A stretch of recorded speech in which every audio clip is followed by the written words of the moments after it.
Se esse vídeo apareceu para você, é porque essa história vai te emocionar e arrepiar. Então, já se inscreve no canal se você gosta desse tipo de história e comenta aí de qual cidade você está assistindo. Sempre achei que o silêncio tinha peso. Não é só ausência de som. É uma coisa que pressiona o peito, que ocupa espaço, que fala sem palavras. Naquele fim de tarde, cavalgando pela estrada de terra que cortava minha propriedade, o silêncio estava diferente, pesado demais. Como se o ar tivesse engrossado. Meu cavalo branco, o fantasma, nome que meu pai deu quando o animal ainda era potro, caminhava com aquele trote macio de sempre. Suas crinas balançavam ao ritmo dos cascos na poeira vermelha. O sol queimava forte no alto do céu, num azul desbotado que parecia ter perdido a cor de tanto calor. O suor escorria pela minha testa, misturado ao pó da lida com o gado. O cheiro de poeira grudava na roupa, na pele, na alma. Tinha passado o dia inteiro consertando cerca no Pasto Norte. Trabalho duro, solitário, do tipo que deixa o corpo moído e a mente vazia. Gosto assim. Prefiro o cansaço da carne ao barulho dos pensamentos. Faz 5 anos que Maria se foi. 5 anos desde que a casa virou apenas um lugar onde durmo e não mais um lar. Os dias se repetem como as estações. Trabalho, silêncio, solidão. E eu me acostumei. Ou fingi que me acostumei. O fantasma conhecia o caminho de cor. Podia soltar as rédeas que ele me levava direto para casa. Mas naquele dia, algo fez o animal hesitar. As orelhas dele giraram para frente, atentas. Senti os músculos do lombo tensionarem sob minhas pernas. Cavalos sabem das coisas antes da gente. Meu pai dizia isso. Dizia que cavalo tem um sexto sentido, que percebe o que o olho humano não vê. Puxei as rédeas devagar e olhei ao redor. A estrada estava vazia como sempre. De um lado, o capim seco se estendia até onde a vista alcançava. Do outro, a velha usina de arroz, aquele galpão meio caído, com as telhas de zinco enferrujadas e as paredes descascadas pelo tempo. Fazia anos que ninguém usava aquilo direito. Só de vez em quando aparecia alguém para processar um pouco de arroz, mais por teimosia do que por negócio. As cigarras cantavam alto, aquele som estridente que parece entrar pelos ouvidos e ocupar a cabeça inteira. O vento soprava quente, levantando redemoinhos de poeira na estrada. Mas havia algo mais, um incômodo, uma sensação de que algo não estava certo. O fantasma bufou e bateu o casco no chão.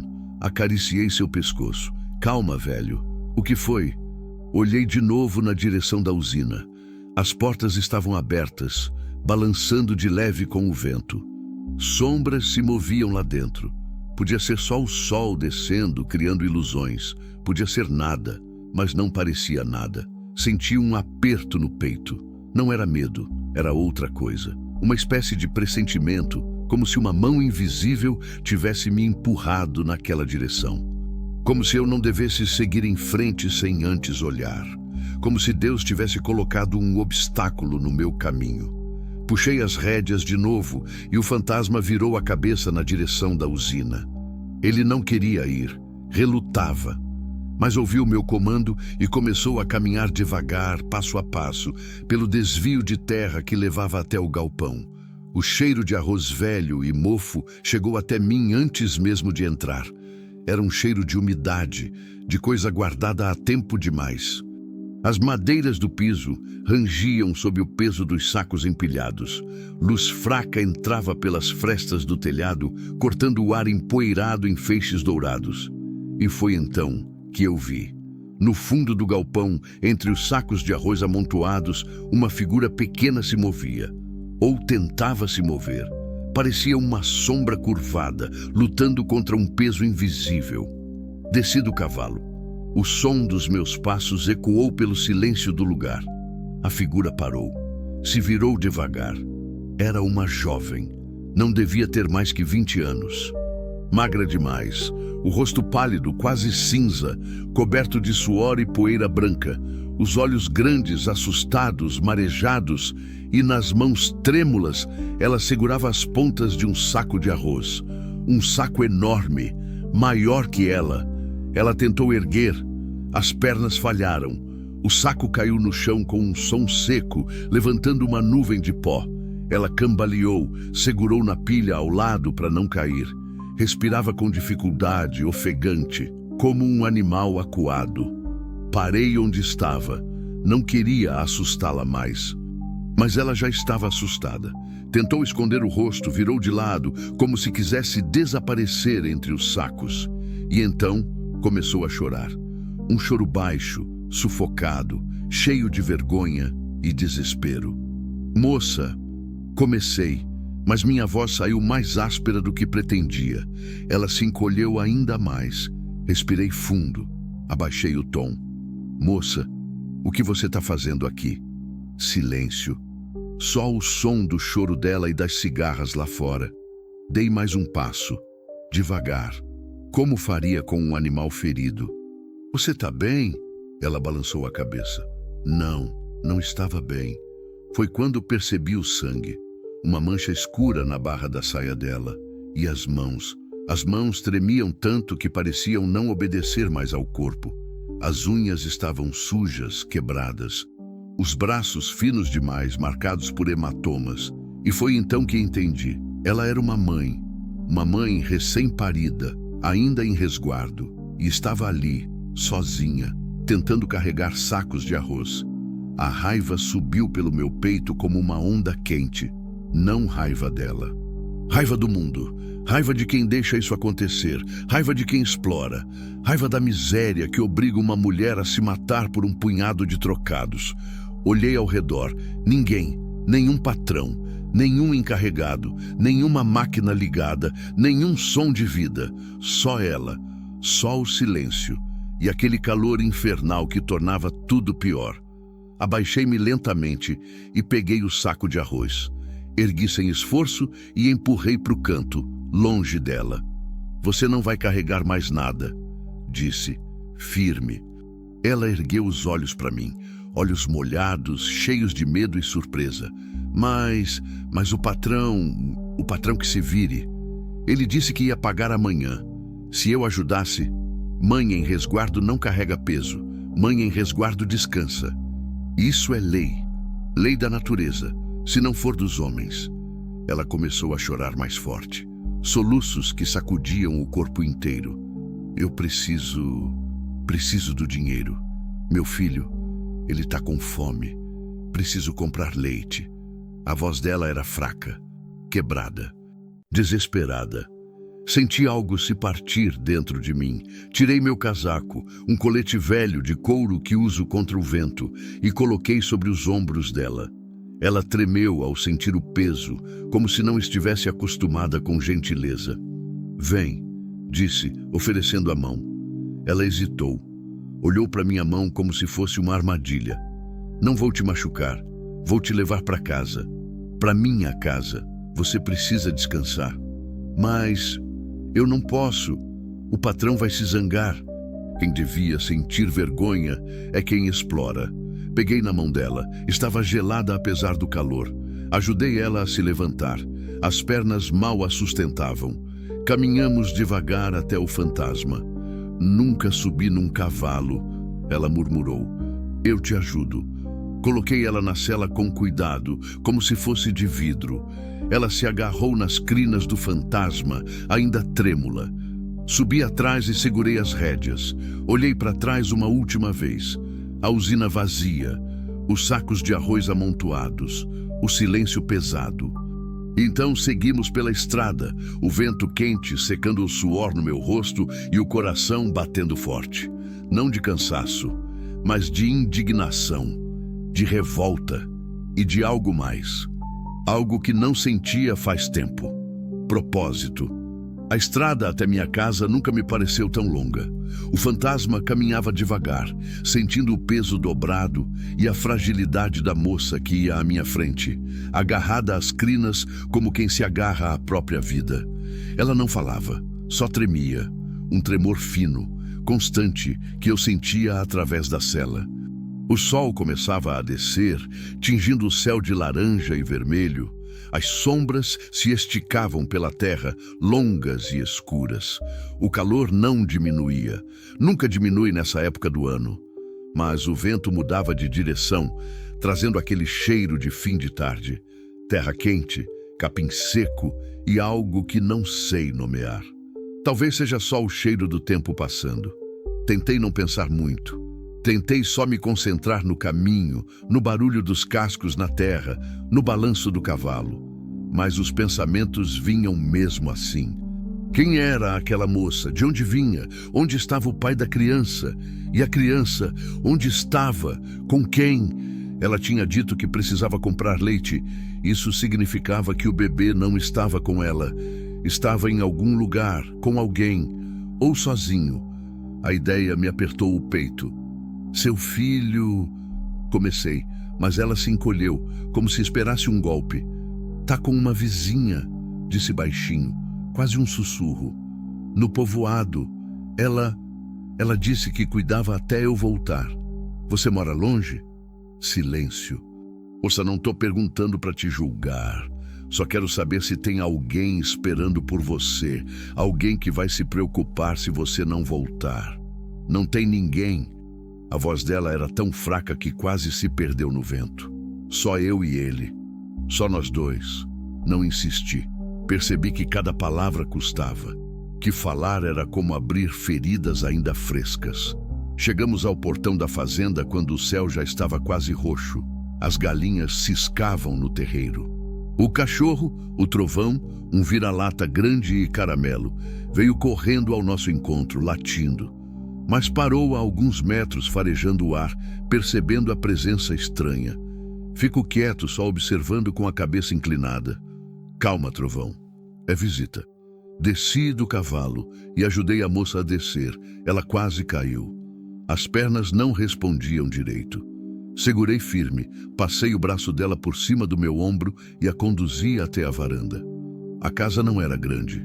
3 quartos, uma sala, cozinha e um banheiro que meu pai mandou construir nos anos 70, quando a modernidade finalmente chegou até aqui.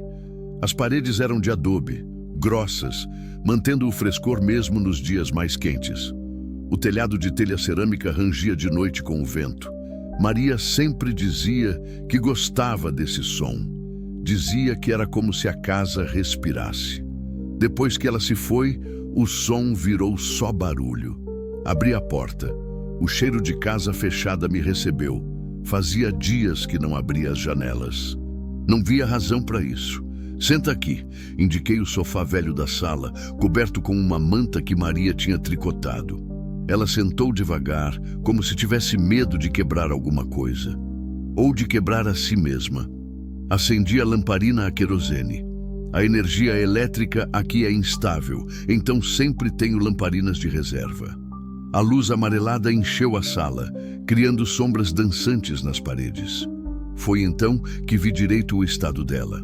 O vestido, se é que podia chamar aquilo de vestido, estava rasgado em vários lugares, manchado de sangue, suor e poeira. O rosto, agora iluminado, mostrava olheiras profundas, como cavernas sob os olhos, os lábios rachados, o cabelo preso num coque desmanchado, cheio de palha e sujeira, e os olhos, Deus do céu, os olhos dela. Eram os olhos de quem já desistiu. De quem só continua porque tem alguém dependendo. Vou preparar um banho, disse. Água morna. Vai te fazer bem. Ela abriu a boca para protestar, mas eu ergui a mão. Sem discussão. Você precisa se limpar. Depois come alguma coisa. Depois descansa. Fui até o banheiro e acendi o fogão a lenha que aquecia a água. Levou um tempo, mas esperei. Enquanto isso, preparei uma toalha limpa, sabonete e peguei uma das camisas velhas de Maria. Não consegui me desfazer das roupas dela. Ficaram guardadas no armário todos esses anos, cheirando a naftalina e memória. Pela primeira vez, senti que tinha uma razão para tirá-las de lá. Quando a água ficou morna, chamei a moça. Ela veio arrastando os pés, apoiando-se nas paredes. Toma seu tempo, disse. Não tem pressa. Vou preparar uma sopa. Fechei a porta do banheiro e fui para a cozinha. Não sou grande cozinheiro. Depois que Maria morreu, passei a comer só o básico: arroz, feijão, carne seca, ovo. Comida para sustentar o corpo, não para alimentar a alma. Mas lembrei que ela sempre fazia uma sopa quando alguém estava doente. Dizia que sopa tinha poder de cura, poder de consolo. Piquei batatas, cenouras, chuchu.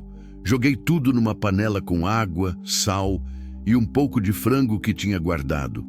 Deixei no fogo baixo, mexendo de vez em quando. O cheiro começou a se espalhar pela casa. Cheiro de comida de verdade. Cheiro de cuidado. Ouvi a porta do banheiro se abrir. Passos lentos no corredor. Quando ela apareceu na cozinha, era quase outra pessoa. O cabelo estava molhado, penteado para trás. O rosto limpo mostrava uma pele jovem, mas marcada.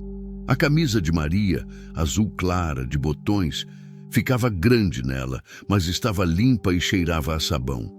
Ela parou na porta, segurando a toalha contra o peito, os olhos baixos. Obrigada. Disse tão baixo que quase não ouvi. Senta. Indiquei a cadeira à mesa. Vai ficar pronta logo. Ela sentou, as mãos sobre o colo, quieta, como uma criança que não sabe se pode confiar. Servi a sopa em 2 tigelas. Coloquei uma na frente dela com uma colher. Sentei do outro lado da mesa com a minha. Ela olhou para a comida, depois para mim, depois de novo para a comida. Pode comer, disse. Não tem veneno. Ela pegou a colher. A mão tremia tanto que o líquido derramava antes de chegar à boca. Mas ela insistiu. E na primeira colherada, fechou os olhos. Uma lágrima escorreu. Desculpa, ela murmurou. Desculpa dar trabalho. O único erro seria fingir que não vi. Comemos em silêncio. Ela comia devagar, como quem há dias não via comida de verdade. Cada colherada parecia custar um esforço enorme, mas ela não parava. Precisava daquilo. Precisava da força que a comida dava. Quando terminou, ela largou a colher e encostou as costas na cadeira, exausta, mas menos pálida. Como você se chama? Perguntei. Ela demorou para responder, como se o próprio nome fosse um peso. Joana. Joana. Nome bonito. Eu sou Antônio. Ela acenou com a cabeça, mas não disse nada. E seu filho? Como chama? Pela primeira vez, vi algo diferente nos olhos dela. Uma luz, fraca, mas ali. Miguel, disse, e pela primeira vez esboçou algo que poderia ser um sorriso. Ele tem 15 dias. 15 dias. 2 semanas de vida. E a mãe já estava se matando para conseguir leite. A raiva voltou, mas engoli. Não era a hora. Amanhã cedo vamos buscar ele, disse. Onde fica o povoado? Não, não precisa. Eu posso ir? Joana, você mal consegue ficar em pé. Não vai a lugar nenhum sozinha. Vou te levar. Vamos buscar seu menino e trazer ele para cá. Mas eu não posso. Não posso ficar aqui. O senhor já fez demais. Pode e vai ficar. Até você se recuperar. Até estar forte de novo. Ela começou a chorar. Não aquele choro desesperado de antes. Era um choro diferente. De alívio. De gratidão. De quem não acreditava que ainda existia bondade no mundo. Por quê? Perguntou entre soluços. Por que está fazendo isso? Fiquei em silêncio por um tempo. Olhei para a mesa, para a tigela vazia, para a luz fraca da lamparina, porque eu já perdi gente, respondi, e minha voz saiu mais rouca do que esperava. E sei o que é precisar de ajuda e não ter ninguém. Levantei e comecei a recolher as tigelas. Vem, vou te mostrar onde vai dormir. O quarto de hóspedes ficava no final do corredor. Era o menor da casa, mas tinha uma janela que dava para o pomar, ou para o que sobrou dele. Macieiras que meu avô plantou e que hoje dão mais galho seco do que fruto. Maria sempre dizia que ia podar, que ia cuidar, mas nunca sobrava tempo. E depois que ela se foi, eu simplesmente deixei tudo como estava. Deixei o tempo fazer o trabalho dele. Abri a porta. O cheiro de mofo e tempo parado invadiu o corredor. Fazia anos que ninguém entrava ali. A cama estava coberta com um lençol branco, já amarelado pelos anos. A janela tinha uma cortina de chitão desbotada que Maria tinha costurado. Tudo estava como ela deixou. Desculpa a bagunça, murmurei, mais para mim mesmo do que para Joana. Ninguém usa esse quarto faz tempo. Ela entrou devagar, olhando ao redor como se estivesse entrando numa catedral. Tocou a beirada da cama com a ponta dos dedos, testando, como se não acreditasse que aquilo era real. É muito bom, disse baixinho. Muito melhor do que onde eu estava. Não perguntei onde ela estava. Não naquela hora. Havia coisas que podiam esperar. Havia urgências que vinham antes das histórias. Peguei um cobertor limpo do armário da sala e trouxe para ela. As noites esfriam, expliquei. Pode não parecer agora com esse calor, mas quando bate 2, 3 da manhã, o vento muda e fica frio. Você vai precisar. Ela pegou o cobertor e apertou contra o peito, como se fosse um tesouro. Obrigada, disse de novo. Era a 3ª ou 4ª vez. Cada agradecimento soava mais quebrado que o anterior. Descansa, falei, já saindo. Amanhã saímos cedo, antes do sol ficar forte. Vamos buscar seu menino. Seu Antônio, ela me chamou quando eu já estava na porta. Virei. Ela estava de pé no meio do quarto, pequena dentro daquela camisa grande demais, segurando o cobertor. Os olhos cheios d'água de novo. Eu não sei como agradecer. Eu não sei... A voz falhou. Eu já tinha desistido. Hoje, carregando aqueles sacos, eu pensei que ia morrer ali e que ninguém ia se importar, ninguém ia nem saber. Senti um nó na garganta. Mas você não morreu e alguém viu. Às vezes é só isso que a gente precisa, que alguém veja. Ela acenou com a cabeça, enxugando as lágrimas com as costas da mão. Saí e fechei a porta devagar. No corredor escuro, encostei na parede e respirei fundo. Fazia 5 anos que eu vivia sozinho naquela casa. 5 anos de silêncio e rotina. 5 anos de acordar, trabalhar, comer, dormir. Sem propósito além da sobrevivência. Sem razão além do costume. E agora havia alguém ali. Alguém precisando. Alguém dependendo. Era estranho. Assustador. E ao mesmo tempo, era como se a casa tivesse voltado a respirar. Fui para a varanda. O trovão estava deitado perto da porta, mas levantou a cabeça quando me viu. Sentei na cadeira de balanço, a mesma onde meu pai sentava e onde eu agora passo as noites quando o sono não vem. O céu estava cheio de estrelas. Aqui, longe das cidades, longe das luzes, o céu é outra coisa. É um oceano preto coberto de diamantes. Maria adorava olhar as estrelas. Dizia que cada uma era uma alma que já passou por aqui, que a gente nunca está realmente sozinho porque os que se foram ainda olham para a gente lá de cima. Nunca acreditei muito nisso, mas naquela noite, olhando para o céu, quis acreditar. Quis pensar que Maria estava lá, de alguma forma, e que tinha me guiado até aquela usina, que tinha feito o fantasma parar, que tinha colocado Joana no meu caminho. Ou talvez fosse só coincidência, talvez fosse só o acaso. Mas o acaso tem um jeito estranho de parecer com propósito quando a gente mais precisa. O vento soprou frio. Puxei o colete mais perto do corpo. O trovão se levantou, veio até mim e deitou aos meus pés, aquecendo-os. Fiquei ali por horas, pensando, lembrando, planejando o dia seguinte. Tinha que buscar o menino, tinha que comprar leite, talvez fraldas, remédios. Não sabia do que mais um bebê precisava. Maria saberia. Ela sempre soube dessas coisas. Mas Maria não estava ali. Eu estava. E teria que ser suficiente. Devia ser quase meia-noite quando ouvi um som baixo, abafado, vindo do quarto de hóspedes. Choro. Joana estava chorando. Levantei, fui até a porta e fiquei ali, parado. Não sabia se devia entrar. Não sabia se ela queria companhia ou solidão. Joana? Chamei baixinho. O choro parou. Silêncio. Você tá bem? Tô. A voz veio abafada, claramente mentindo. Posso entrar? Pausa. Pode. Abri a porta. A luz da lamparina que eu tinha deixado no corredor entrava fraca no quarto. Ela estava sentada na cama, o cobertor em volta dos ombros, o rosto molhado. Não consigo parar de pensar nele, disse. No Miguel. Será que ele tá bem? Será que a Dona Rosa deu comida para ele? Será que ele tá chorando?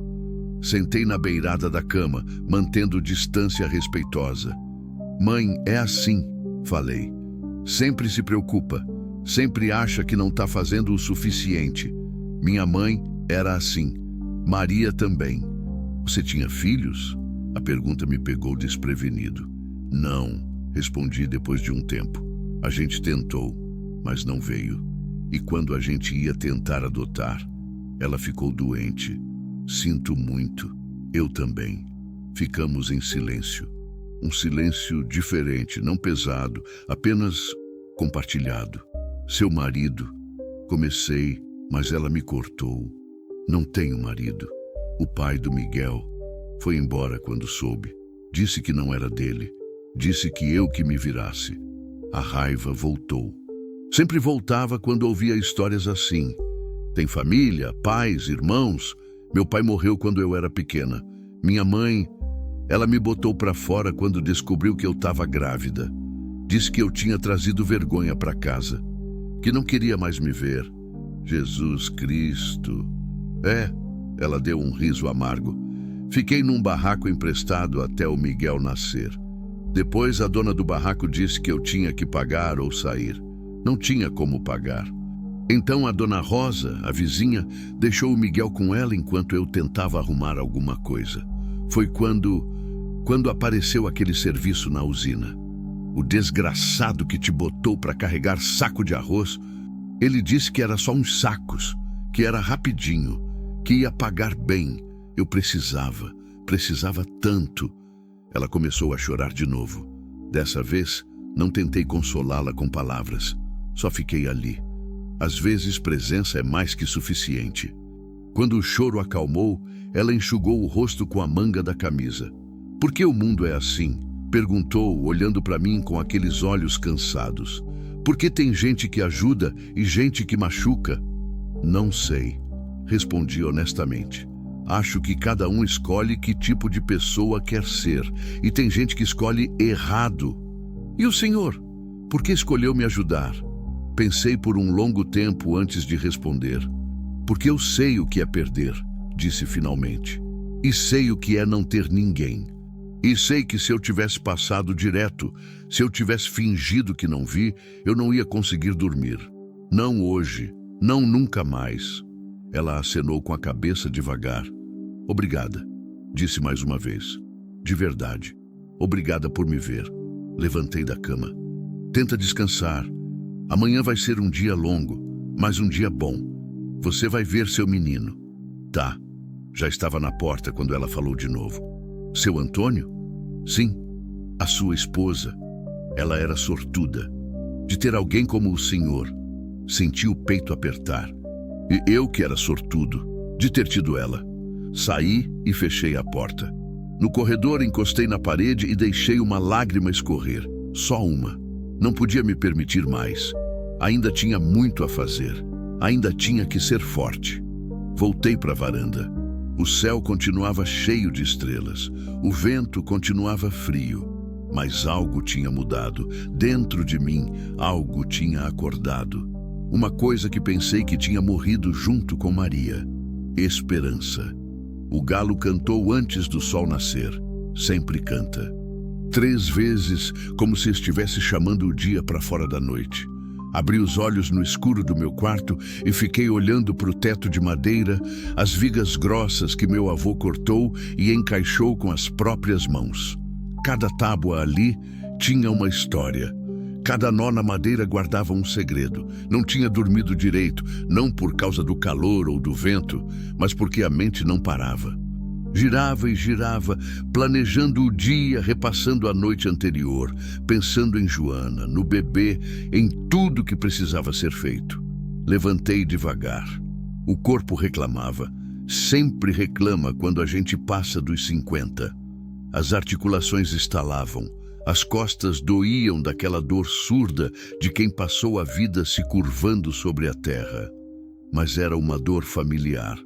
Uma dor que me lembrava que ainda estava vivo.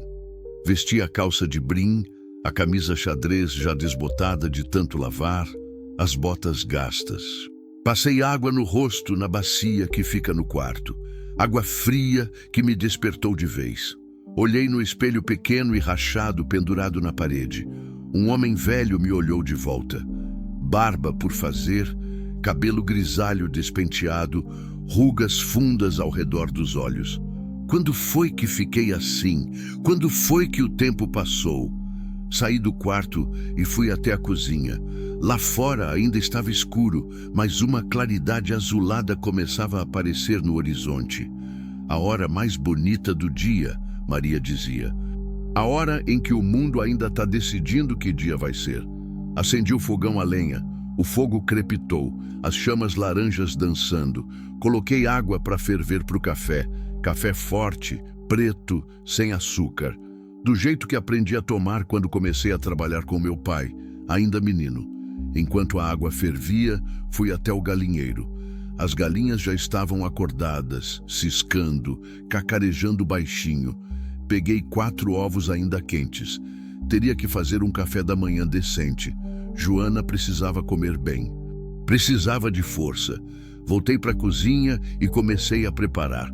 Fritei os ovos na banha, deixando as bordas crocantes como Maria fazia.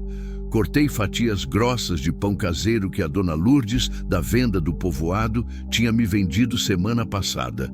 Passei manteiga. Coloquei a mesa com 2 pratos, 2 xícaras, garfo e faca.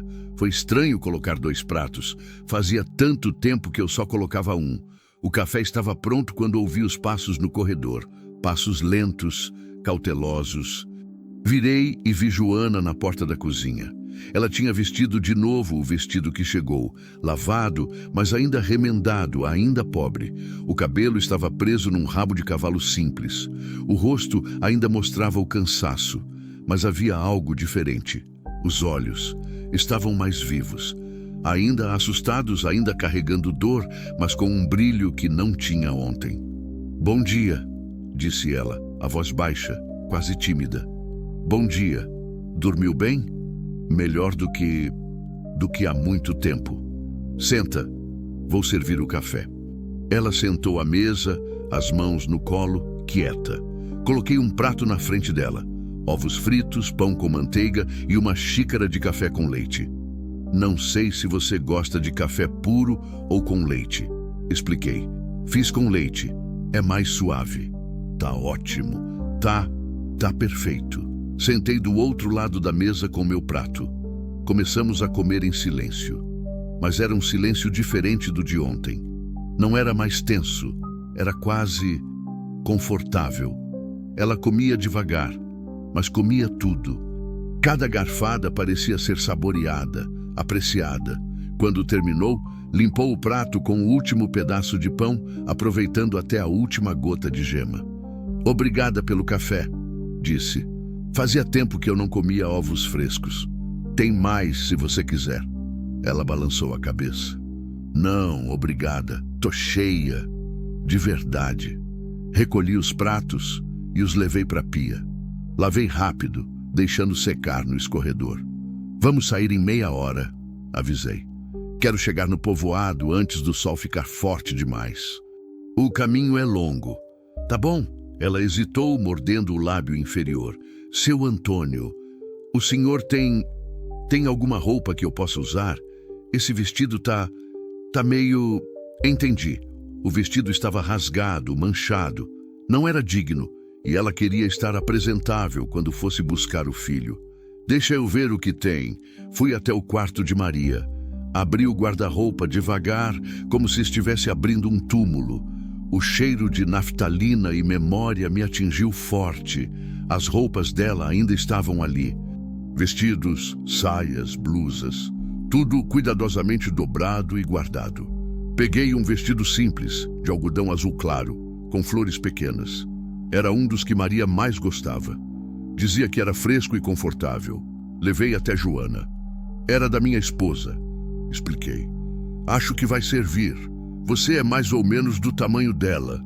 Joana pegou o vestido com as 2 mãos, como se fosse algo sagrado. Tem certeza? Não quero incomodar a memória dela.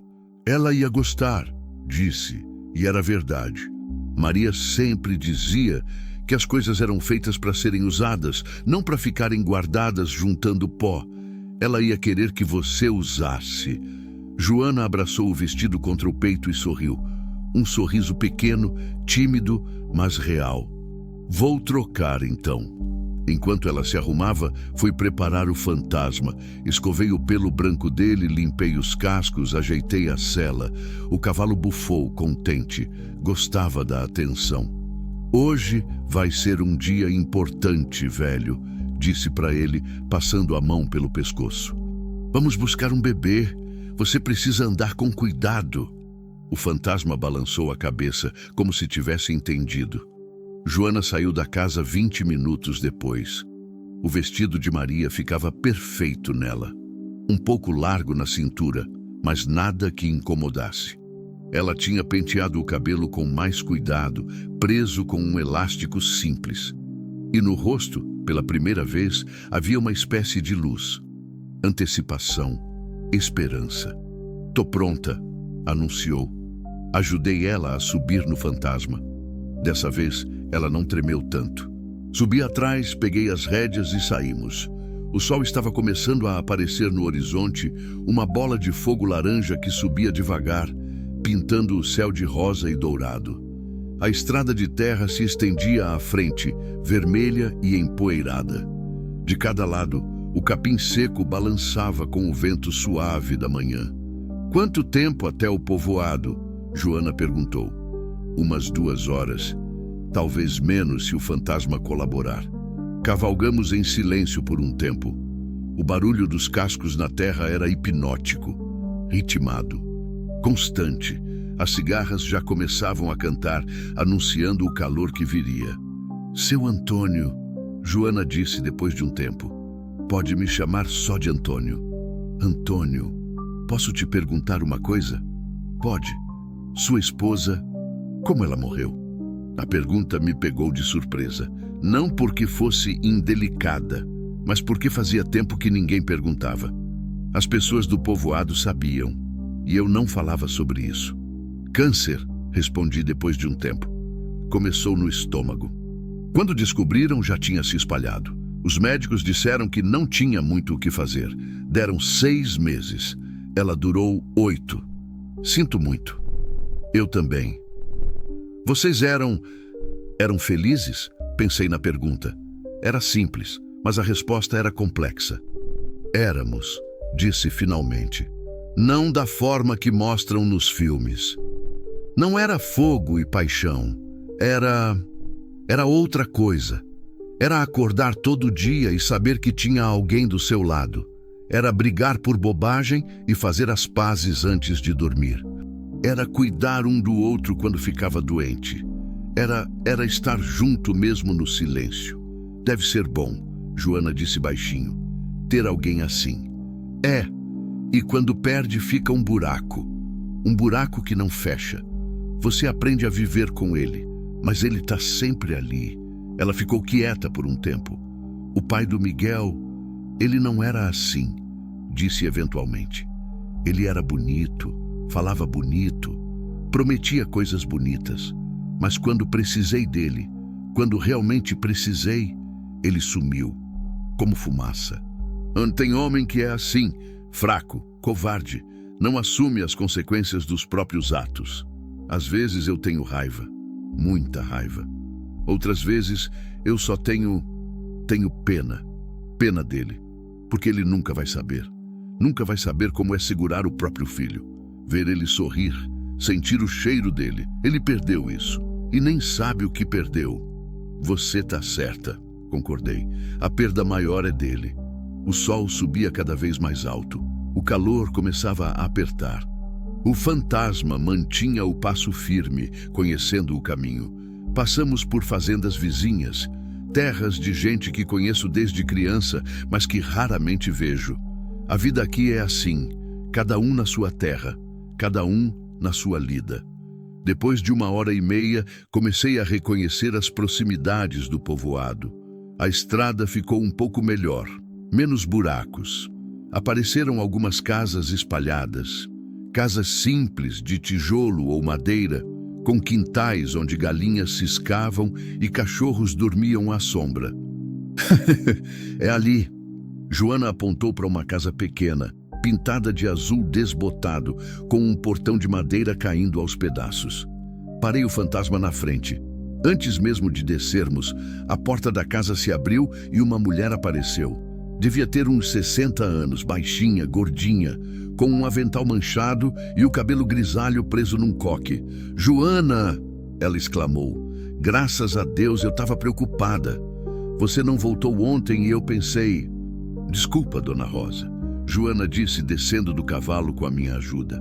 Eu não estava bem. O senhor Antônio me ajudou." Dona Rosa me olhou de cima a baixo, avaliando. Os olhos dela eram espertos, desconfiados, como os de quem já viu muita coisa e não se deixa enganar fácil. "Antônio da Fazenda Santa Cruz?" perguntou. "Sim, senhora. Conheci seu pai.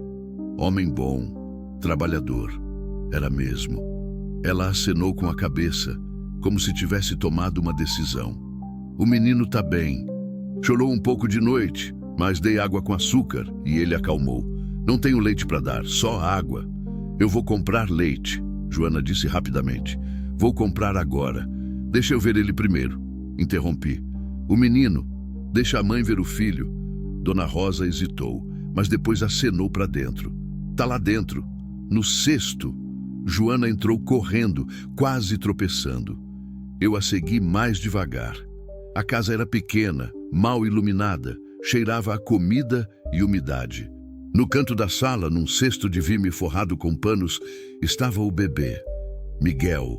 Ele era minúsculo, um embrulhinho de panos com um rostinho vermelho e enrugado, os olhos fechados, os punhos cerrados, o peito subindo e descendo devagar. Joana caiu de joelhos ao lado do cesto, pegou o bebê nos braços com uma delicadeza infinita e começou a chorar. Um choro profundo, vindo de algum lugar muito fundo da alma. "Meu filho," ela sussurrava. "Meu filhinho.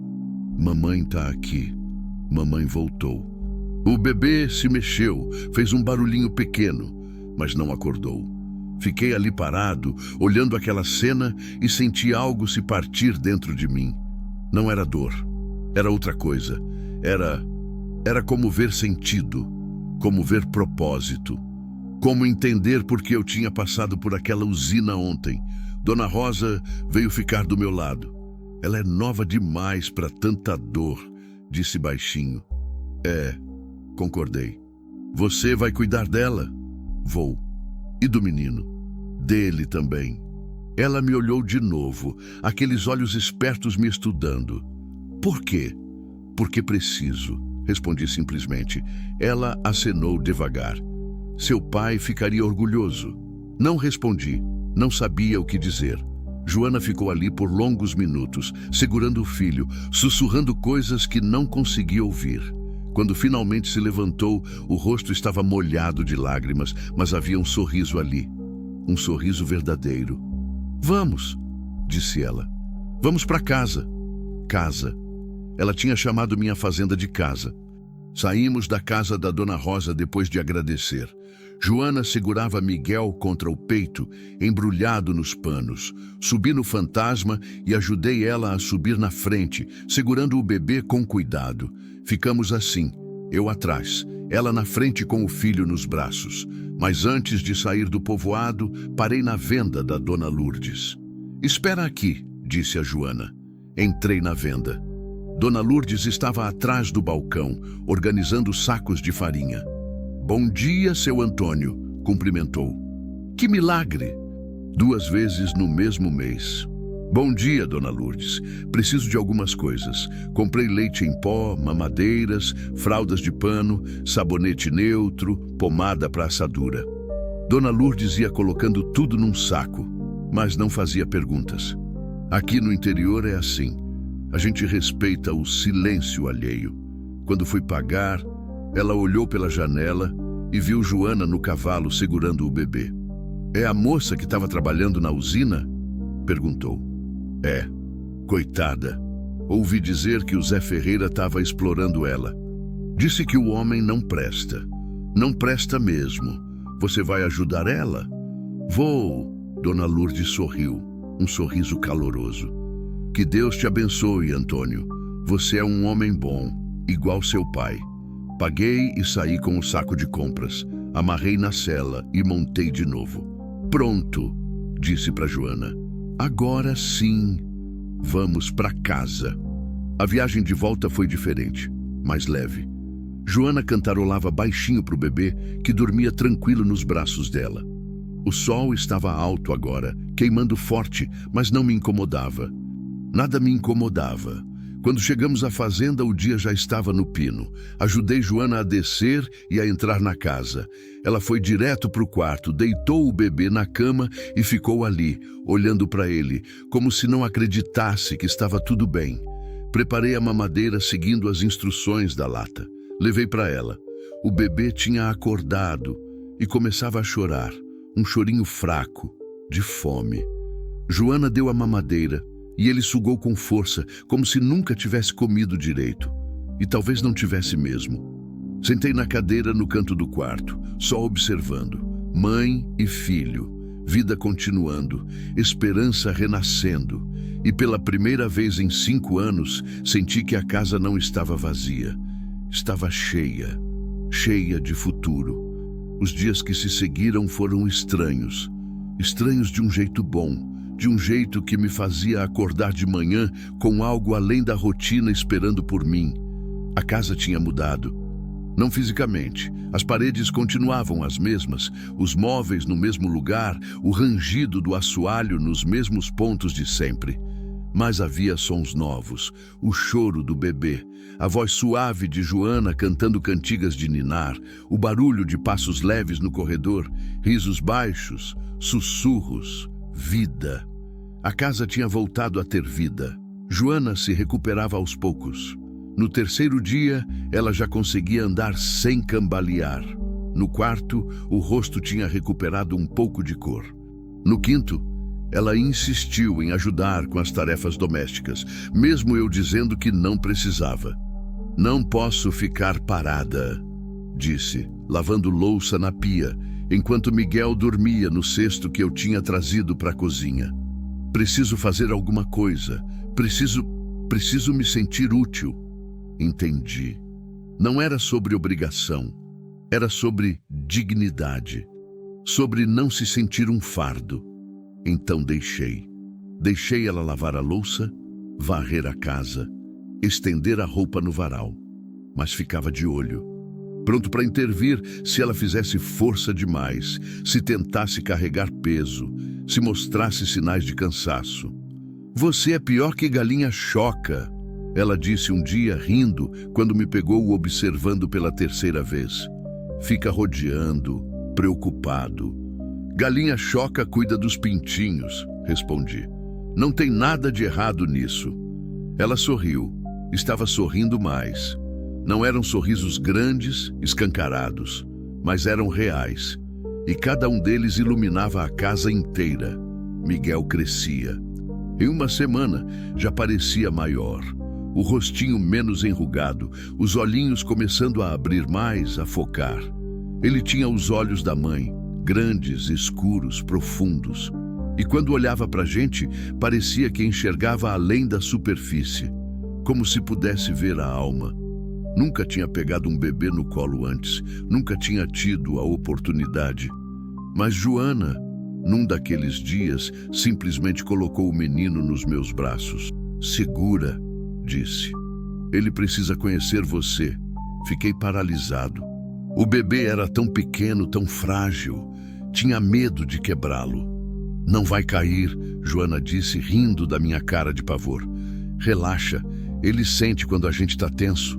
Tentei relaxar. Ajeitei o bebê no colo, apoiando a cabecinha como ela me ensinou.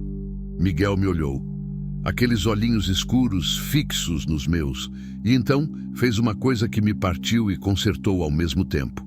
Ele sorriu, um sorrisinho pequeno, torto, que podia ser só um reflexo, mas para mim foi real. Foi o sorriso mais bonito que já vi. Ele gostou de você, Joana disse, a voz suave. Ou tá com gases? Brinquei, mas minha voz saiu embargada. Não, ele gostou. Bebês sabem dessas coisas, sabem quem é bom e quem não é. Fiquei ali, segurando aquele pequeno milagre, sentindo o peso dele nos meus braços. Um peso leve, mas que significava tudo.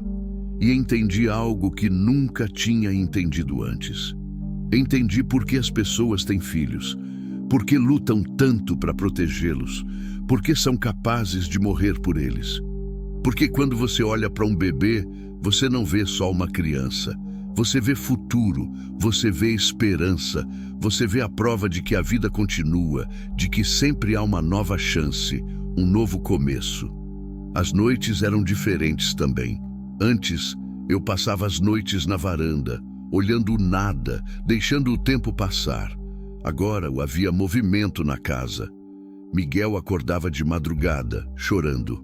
Joana se levantava, preparava a mamadeira, acalmava o filho. Na primeira noite que isso aconteceu, acordei com o choro. Fiquei deitado na cama, ouvindo. Os passos dela pelo corredor, a voz suave cantando, o choro diminuindo. Na segunda noite, levantei. Fui até a cozinha e encontrei ela lá, sonolenta, esquentando o leite. Desculpa, disse quando me viu. Eu tentei ser rápida para não acordar você. Não acordou, menti. Eu estava acordado mesmo. Ela me olhou com aquele jeito dela de ver através das mentiras, mas não disse nada. Deixa eu esquentar, ofereci. Você volta para o quarto. Eu levo a mamadeira. Não precisa, eu sei que não precisa, mas eu quero. Ela hesitou, mas depois acenou. A exaustão pesava nos ombros dela. Estar com um bebê recém-nascido é assim.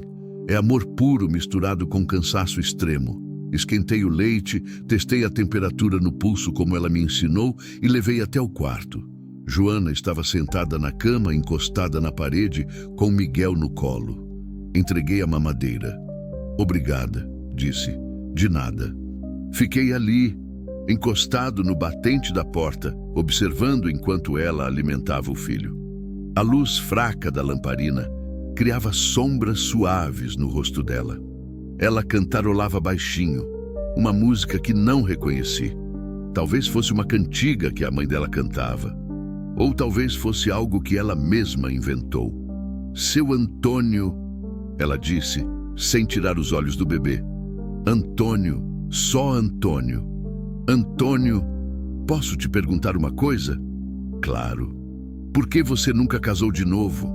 Depois que sua esposa morreu, a pergunta me pegou desprevenido, não porque fosse inadequada, mas porque era algo que eu mesmo nunca tinha pensado direito. Nunca pensei nisso, respondi honestamente. Depois que Maria se foi, não sobrou espaço para mais nada. Só trabalho, só rotina, só continuar. Mas você é um homem bom. Qualquer mulher seria sortuda de... Não é sobre ser bom, interrompi suavemente. É sobre estar pronto. E eu não estava. Ainda não sei se tô. Ela acenou, pensativa. Às vezes eu penso... Começou, mas parou. Penso o quê? Nada. Bobagem. Não é bobagem se você está pensando. Ela ficou em silêncio por um tempo. Miguel tinha terminado de mamar e dormia nos braços dela, satisfeito. Às vezes eu penso se vou conseguir, disse finalmente a voz baixa. Se vou conseguir ser uma boa mãe, se vou conseguir dar para o Miguel tudo o que ele precisa. Se... A voz falhou. Lágrimas começaram a escorrer. Desculpa, disse, enxugando o rosto com as costas da mão. Hormônios, a gente fica emotiva depois do parto. Entrei no quarto e sentei na beirada da cama, mantendo distância respeitosa. Você vai conseguir, disse com firmeza. Você já está conseguindo. Olha para ele. Olha como ele é saudável, tranquilo. Isso é porque você cuida bem dele. Mas e se não for suficiente? E se ele precisar de coisas que eu não posso dar? Escola, roupa boa, médico, uma coisa de cada vez. Primeiro a gente garante que ele cresça forte e saudável. O resto a gente resolve quando chegar. A gente? A palavra ficou suspensa no ar. Percebi o que tinha dito e não me arrependi. É, confirmei. A gente. Você não está sozinha nisso, Joana. Não mais. Ela me olhou com aqueles olhos cheios de lágrimas e gratidão. Por quanto tempo? Perguntou baixinho. Por quanto tempo posso ficar aqui? Quanto tempo você precisar? Mas eu não posso ser um fardo para você. Não posso ficar aproveitando da sua bondade para sempre. Você não é um fardo e não é aproveitamento, Procurei as palavras certas. É ajuda mútua, disse finalmente. Você me ajuda dando vida para essa casa de novo. Eu te ajudo dando um lugar seguro. Simples assim. Não é simples, ela disse, balançando a cabeça. Nada disso é simples, mas eu sou grata. Mais grata do que consigo expressar. Então não expressa, só fica. Só deixa a vida seguir. Ela acenou devagar. Levantei da cama. Tenta descansar, disse. Amanhã vai ser outro dia. Antônio? Virei. Você é um presente, ela disse simplesmente. Um presente que eu não merecia, mas que agradeço todos os dias. Não soube o que responder, então apenas acenei e saí do quarto. No corredor, encostei na parede e respirei fundo. O coração batia forte, não de cansaço, mas de algo que não sentia há muito tempo. Conexão, pertencimento, família. Os dias foram passando. Uma semana virou 2. 2 viraram 3. E sem perceber, criamos uma rotina. Eu acordava cedo, fazia o café. Joana se levantava logo depois, com Miguel no colo. Tomávamos café juntos, conversando sobre coisas simples. O tempo, o gado, as galinhas que tinham botado ovos, o pomar que precisava de cuidados. Depois eu ia para Lida. Consertar cerca, cuidar do gado, limpar o pasto. Trabalho duro, mas necessário. E agora, diferente de antes, eu voltava para casa na hora do almoço. Não porque precisasse, mas porque queria. Joana preparava a comida. Nada elaborado. Arroz, feijão, carne, salada, mas era feito com cuidado, com carinho e tinha gosto de lar. À tarde, enquanto ela descansava com Miguel, eu fazia trabalhos mais leves, consertava coisas na casa, organizava o galpão, cuidava da horta que Maria tinha plantado e que eu tinha deixado morrer. Joana disse que queria plantar de novo. Disse que seria bom ter verduras frescas, que seria bom ensinar Miguel, quando crescesse, de onde vinha a comida. E eu concordei. Começamos a preparar a terra juntos. Ela orientava, tinha aprendido com a avó, disse. Eu cavava e ajeitava. E aos poucos, a horta voltou à vida. Alface, tomate, pimentão, cebolinha. Maria ia gostar, comentei um dia, olhando as mudinhas verdes brotando. Tenho certeza que ela está gostando, Joana respondeu, de onde ela estiver. À noite, depois do jantar, ficávamos na varanda.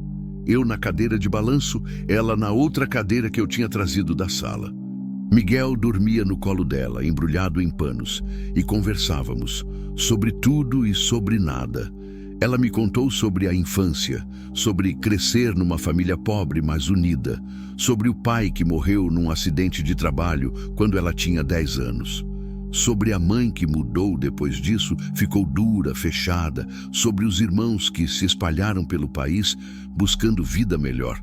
Eu contei sobre meus pais, sobre aprender a trabalhar na terra desde criança, sobre conhecer Maria na festa de São João, quando ela tinha 17 e eu 20, sobre pedi-la em casamento debaixo de uma paineira, com um anel que economizei 6 meses para comprar.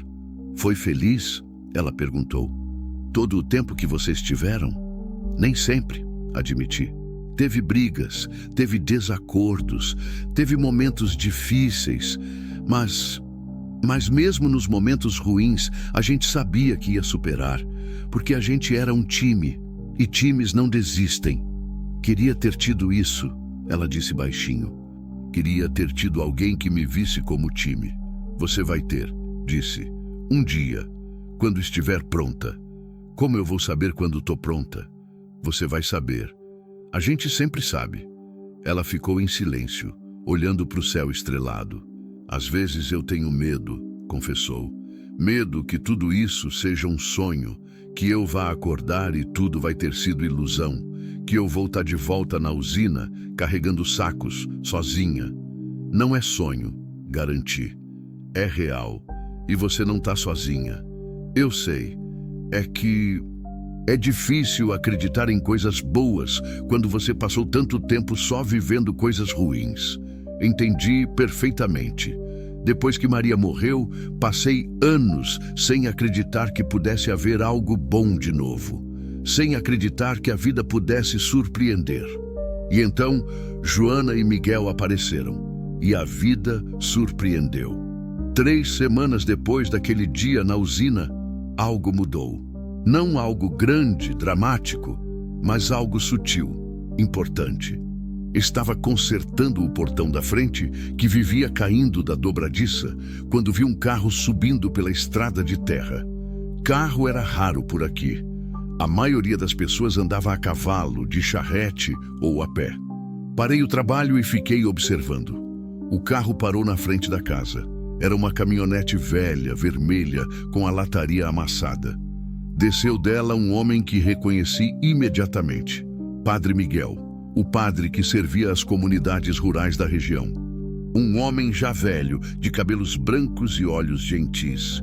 Antônio, ele cumprimentou estendendo a mão. Quanto tempo, Padre Miguel? Cumprimentei de volta, apertando a mão dele. O que traz o senhor por aqui?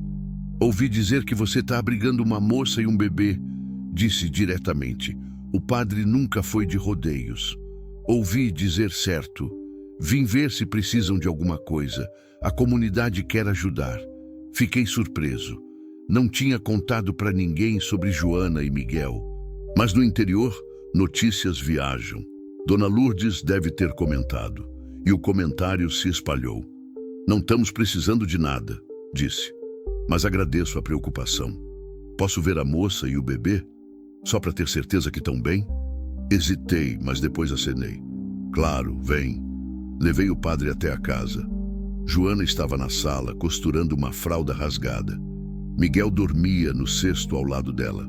Quando nos viu, levantou rapidamente, assustada. Calma, disse. É o padre Miguel. Ele veio fazer uma visita. Ela relaxou um pouco, mas ainda estava tensa. Bom dia, minha filha, o padre disse com aquela voz calma dele. Como você tá? Bem, padre, tô bem. Ele olhou para ela com atenção. Aquele olhar de quem já viu muita coisa e sabe ler as pessoas. E o bebê? Tá bem também, crescendo. O padre se aproximou do cesto, olhou para o bebê dormindo. Que gracinha, disse sorrindo. Como chama? Miguel, igual o senhor. O padre riu. Bom nome, nome de arcanjo. Ficou ali por alguns minutos conversando com Joana, perguntando sobre o parto, sobre a recuperação, sobre o que ela precisava.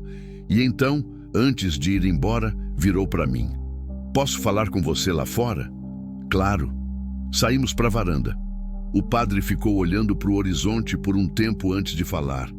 Você está fazendo uma coisa boa, disse finalmente. Tô só ajudando. É mais que isso.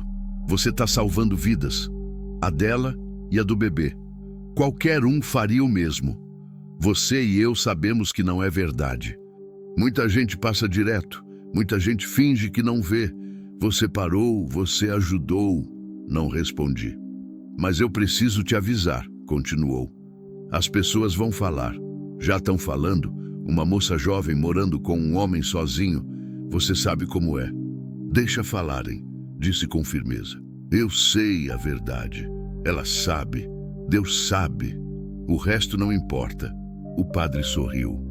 É isso mesmo. Mas só queria que você soubesse. Para se preparar. Eu sei. E agradeço o aviso. Ele colocou a mão no meu ombro. Que Deus te abençoe, Antônio. Você é um homem bom, igual seu pai. Era a terceira pessoa que me dizia isso. Comecei a acreditar que talvez fosse verdade. O padre foi embora e a vida continuou. Os dias passando, a rotina se estabelecendo, a casa cada vez mais parecendo com um lar. E eu, pela primeira vez em 5 anos, não sentia mais aquele buraco no peito. Sentia plenitude. Foi numa tarde de céu carregado, daquelas em que o ar fica pesado e a tempestade se anuncia desde cedo, que o passado voltou. Sempre volta. Não importa o quanto a gente tente enterrar.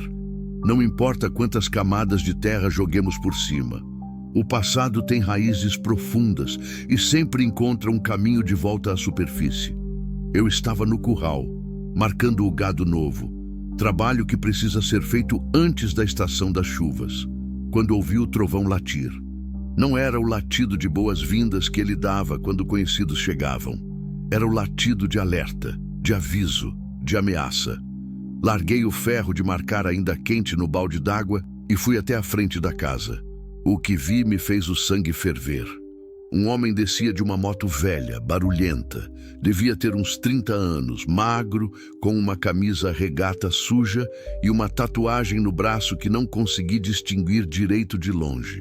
O cabelo estava oleoso, puxado para trás, e o jeito dele era de quem estava acostumado a intimidar. Joana tinha saído da casa e estava na varanda, com Miguel no colo.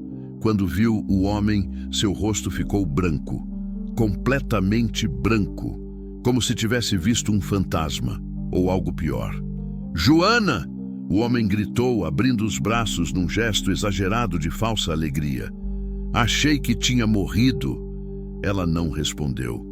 Apenas apertou o bebê contra o peito e recuou. Apressei o passo. O trovão já estava entre o homem e a casa, rosnando baixo, os pelos do dorso eriçados. "Quem é você?" perguntei, minha voz saindo mais dura do que pretendia. O homem me olhou de cima a baixo, avaliando. Sorriu, um sorriso torto, arrogante. "Sou o Jefferson, pai da criança." Senti a raiva subir como uma onda. Esse era o homem que tinha abandonado Joana, que tinha fugido quando ela mais precisou, que tinha deixado ela sozinha, grávida, sem nada. "Você não é pai", disse, cada palavra pesada como pedra. "Pai fica, pai cuida, pai não abandona." O sorriso dele murchou um pouco. "Quem é você para falar comigo assim? Dono dessa terra e protetor dessa mulher e dessa criança?" "Protetor?" Ele deu uma risada seca. "Que bonito, velho coroa bancando o herói. Mas aquele moleque ali é meu. E eu vim buscar o que é meu. Você não vai chegar perto deles", disse, dando um passo à frente. Jefferson avançou também. Estávamos a poucos metros um do outro agora. Conseguia sentir o cheiro de álcool no hálito dele. Bebida velha, misturada com cigarro e raiva. "Ela é minha mulher", disse, apontando para Joana. "E o moleque é meu filho. Não tem velho nenhum que vai me impedir de levar o que é meu. Eu não sou sua." A voz de Joana saiu trêmula, mas firme. Ela tinha descido da varanda e estava parada a alguns passos atrás de mim. "Nunca fui, e você não tem direito nenhum sobre meu filho." "Nosso filho", ele corrigiu, virando a atenção para ela. "Ou já esqueceu? Já esqueceu das noites que a gente passou junto? Já esqueceu que foi você que veio atrás de mim? Você disse que me amava." Joana gritou e a dor na voz dela era como um punhal. "Disse que ia casar comigo, disse que ia cuidar de mim. E quando eu contei que estava grávida, você sumiu, me chamou de mentirosa, disse que o filho não era seu. Eu estava confuso." Ele disse, mas sem nenhuma sinceridade. Estava com raiva. "Mas agora eu pensei melhor. Agora eu quero conhecer meu filho." "Agora?" eu interrompi. "Onde você estava quando ela estava passando fome?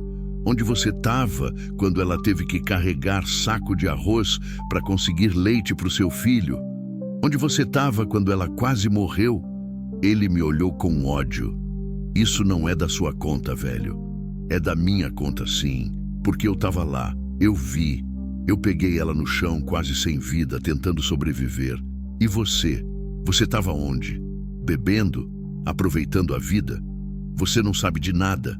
Sei mais do que você imagina. Sei que você é um covarde. Sei que você só está aqui porque alguém deve ter contado que ela está bem, que tem um teto, comida, proteção, e você veio tentar tirar vantagem. Jefferson cerrou os punhos. Por um momento, achei que ele ia me atacar. Parte de mim quase quis que ele tentasse. Fazia muito tempo que eu não sentia raiva assim. Raiva pura, visceral, justificada. Eu tenho direitos, ele gritou. Eu sou o pai. Pai não é quem faz. Eu disse, mantendo a voz firme. É quem cria, é quem fica, é quem cuida. E você não fez nada disso.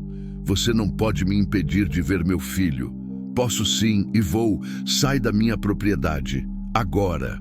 Ele deu um passo à frente, ameaçador. O trovão rosnou mais alto, mostrando os dentes. Ou o quê?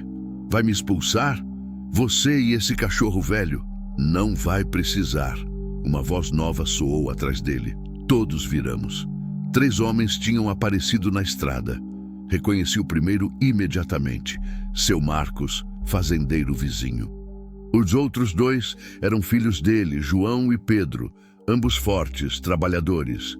Antônio, seu Marcos cumprimentou tirando o chapéu. Tá tudo bem aqui? Tá tudo sob controle, respondi. Não parece, João disse, olhando para Jefferson com desprezo. Parece que tem gente aqui que não foi convidada. Jefferson olhou para os 3 homens, depois para mim, depois para o cachorro. Fez as contas e percebeu que estava em desvantagem. E isso não vai ficar assim, disse, recuando lentamente em direção à moto. Eu vou voltar e vou levar meu filho. Volta não, seu Marcos disse calmamente. Porque se voltar, não vai ser só o Antônio que você vai encontrar. Vai ser todos nós. E aqui a gente protege os nossos. Jefferson cuspiu no chão, subiu na moto e deu partida. O motor roncou alto, nervoso. Ele me olhou uma última vez. Você vai se arrepender de ter se metido nisso. Duvido, respondi. Ele acelerou e saiu, levantando uma nuvem de poeira vermelha. Ficamos todos ali, em silêncio, até o som da moto desaparecer completamente. Só então Joana desabou. As pernas falharam e ela caiu de joelhos no chão, ainda segurando Miguel contra o peito. Chorava convulsivamente, o corpo todo tremendo. Corri até ela, me ajoelhei ao lado. Calma, disse, colocando a mão no ombro dela. Calma. Ele foi embora. Ele vai voltar, ela soluçou. Ele disse que ia voltar. Ele vai tentar levar meu filho. Ele vai... Não vai, não, disse firmemente. Não vou deixar. Mas e se ele vier com a polícia? E se ele disser que é o pai? E se ele vier com a polícia, a gente resolve na justiça. A gente arruma um advogado. A gente prova que ele abandonou vocês. A gente mostra que você é uma boa mãe e que ele não presta. Eu não tenho dinheiro para advogado. Eu tenho. Ela me olhou, os olhos vermelhos, inchados. Por quê? Perguntou pela enésima vez desde que nos conhecemos. Por que você faz tudo isso por mim? Antes que eu pudesse responder, seu Marcos se aproximou. Porque ele é um homem de bem, disse. E porque a gente não deixa os nossos sofrerem. Os outros 2 concordaram com a cabeça.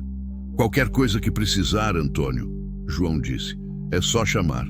A gente está aqui. Obrigado, respondi. De coração. Eles ficaram mais alguns minutos, certificando-se de que estava tudo bem, e depois foram embora.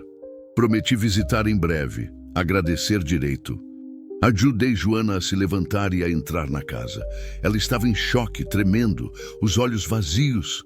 Sentei ela na cadeira da sala e preparei um chá de camomila. Algo que Maria sempre fazia quando alguém estava nervoso. Bebe, disse, colocando a xícara nas mãos dela. Ela bebeu devagar, segurando a xícara com as 2 mãos para não derramar. Miguel tinha dormido durante todo o trauma, alheio ao perigo que tinha rondado. Ele vai voltar, Joana repetiu, a voz distante. Eu conheço ele. Quando ele quer alguma coisa, ele não desiste. E quando eu quero proteger alguma coisa, eu também não desisto, respondi. Ela me olhou. Por que você está fazendo isso? Por que está se arriscando por mim? Sentei na cadeira ao lado dela. Respirei fundo. Era hora de ser honesto. Completamente honesto. Porque quando Maria morreu, eu morri um pouco também. Comecei. Passei 5 anos só existindo. Sem viver, sem propósito, só deixando os dias passarem. E então, eu te encontrei. Encontrei você e o Miguel. E pela primeira vez em 5 anos, eu senti que tinha uma razão para acordar. Uma razão para continuar. Vocês me deram isso. Vocês me trouxeram de volta à vida. Lágrimas corriam pelo rosto dela. E eu não vou deixar ninguém tirar isso de mim, continuei. Não vou deixar aquele desgraçado destruir o que a gente está construindo aqui. Não vou deixar ele machucar vocês. Mas e se... Sem si, interrompi. A gente vai enfrentar o que vier, juntos, como família. A palavra ficou suspensa no ar. Família. Tinha dito sem pensar, mas era exatamente o que sentia. Família? Joana repetiu, a voz fraca. Se você quiser, disse. Se você quiser ficar. Se você quiser fazer dessa casa o seu lar. O lar de vocês. Então sim, família. Ela chorou mais ainda, mas dessa vez não era só tristeza. Era alívio, era gratidão, era esperança. Eu quero, disse. Eu quero muito. Naquela noite, não consegui dormir. Fiquei na varanda até tarde, a espingarda do meu pai no colo. Não que achasse que Jefferson voltaria tão cedo, mas não ia arriscar. O céu tinha aberto durante a tarde. Choveu forte, como só chove aqui. Uma chuva violenta que lava a terra e enche os açudes. Agora estava limpo de novo, estrelado, com aquele cheiro de terra molhada que eu sempre adorei. Ouvi a porta se abrir atrás de mim. Virei. Era Joana, com um cobertor nos ombros. Não consegue dormir? Perguntou. Não. E você? Também não. Ela puxou a outra cadeira e sentou ao meu lado. Você tá com medo, disse. Não era pergunta. Não de mim, mas de vocês. De não conseguir proteger vocês. Você já está protegendo. Mas e se não for suficiente? E se ele voltar com mais gente? E se ele... Antônio, ela interrompeu, colocando a mão sobre a minha. Para de carregar o mundo nos ombros sozinho. A gente vai enfrentar isso juntos, lembra? Juntos. Olhei para a mão dela sobre a minha. Era pequena, delicada, mas forte, mais forte do que parecia. Você é incrível, disse. Sabe disso? Ela riu, um riso baixo, surpreso. Eu? Incrível? Eu que sou a bagunça andante? Você que é incrível, você que salvou a gente. Vocês me salvaram também? Respondi. Mais do que você imagina. Ficamos ali, em silêncio, mãos unidas, olhando as estrelas. E pela primeira vez desde que Jefferson apareceu, senti a tensão diminuir. Não ia ser fácil. Sabia disso. O passado nunca desiste sem luta. Mas também sabia outra coisa. Eu não estava sozinho, e nem ela. E juntos éramos mais fortes do que qualquer sombra do passado. Os dias que se seguiram à visita de Jefferson foram tensos. Cada barulho estranho me fazia levantar e ir até a janela. Cada latido do trovão me deixava alerta. Dormia com a espingarda ao alcance da mão, um olho aberto, o coração sempre um pouco acelerado. Joana percebeu. Tentei esconder, mas ela percebeu. Sempre percebia. Você precisa descansar, disse uma manhã enquanto tomávamos café. Tinha olheiras profundas sob os olhos.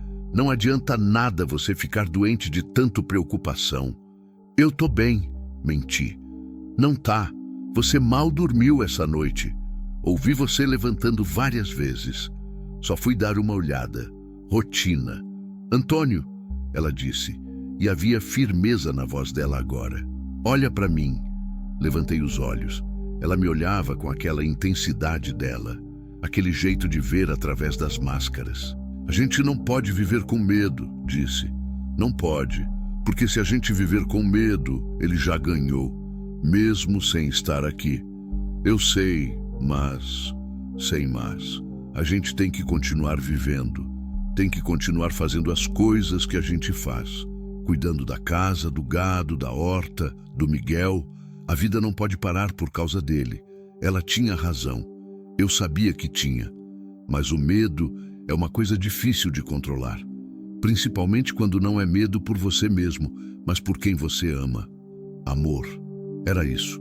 Tinha me dado conta disso alguns dias atrás, observando Joana embalar Miguel, cantando baixinho. Não era só proteção, não era só responsabilidade. Era amor por ela, pelo menino, pela família que tínhamos nos tornado. E isso me assustava tanto quanto Jefferson, porque amar significa poder perder. E eu já tinha perdido demais. Foi numa tarde de quinta-feira, quase 2 semanas depois do incidente, que a vida decidiu testar ainda mais nossa recém-encontrada paz. Eu estava consertando o telhado do galpão. Algumas telhas tinham voado com a última tempestade, quando vi uma caminhonete subindo pela estrada. Era diferente da moto de Jefferson, mais formal, oficial. Meu estômago apertou. Desci da escada rápido, limpando as mãos no pano que carregava no cinto. A caminhonete parou na frente da casa. Dela, desceram 2 pessoas. Uma mulher de meia idade, com prancheta e roupas sociais que pareciam deslocadas no meio do nada, e um homem mais velho, de uniforme. Assistente social e oficial de justiça. Reconheci imediatamente. Joana saiu da casa com Miguel no colo. Quando viu as pessoas, congelou. O medo voltou para o rosto dela. Aquele mesmo medo de semanas atrás, quando a encontrei na usina. Bom dia. A mulher cumprimentou, sorriso profissional no rosto. Procuro pela senhora Joana Maria da Silva. Sou eu, Joana disse, a voz tremendo. Meu nome é Conceição. Sou assistente social do município. E este é o oficial de justiça, senhor Tavares. Recebemos uma denúncia e precisamos fazer uma avaliação. Denúncia? Eu intervi. Que tipo de denúncia? A mulher me olhou. E o senhor é Antônio, dono dessa propriedade e protetor dessa família. Entendo. Ela fez uma anotação na prancheta. A denúncia foi feita pelo senhor Jefferson Alves da Costa. Ele alega que a criança está em situação de risco, vivendo em condições inadequadas, e que a mãe é incapaz de prover os cuidados necessários. Senti a raiva explodir dentro de mim. Isso é mentira, explodi. Aquele desgraçado abandonou ela grávida, deixou ela passar fome, e agora vem com denúncia? Senhor, por favor, a assistente social disse calmamente. Eu entendo sua indignação, mas preciso fazer meu trabalho. Preciso avaliar as condições da criança e da mãe. Então avalia, disse, tentando controlar a voz. Vai ver que tá tudo bem, mais do que bem. Joana estava chorando silenciosamente. Apertava Miguel contra o peito, como se alguém fosse arrancá-lo dela a qualquer momento. Por favor, ela implorou. Por favor, não leva meu filho. Eu cuido bem dele. Eu juro que cuido. Ninguém vai levar seu filho, minha filha, a assistente social disse, e pela primeira vez o profissionalismo deu lugar a algo mais humano. Calma.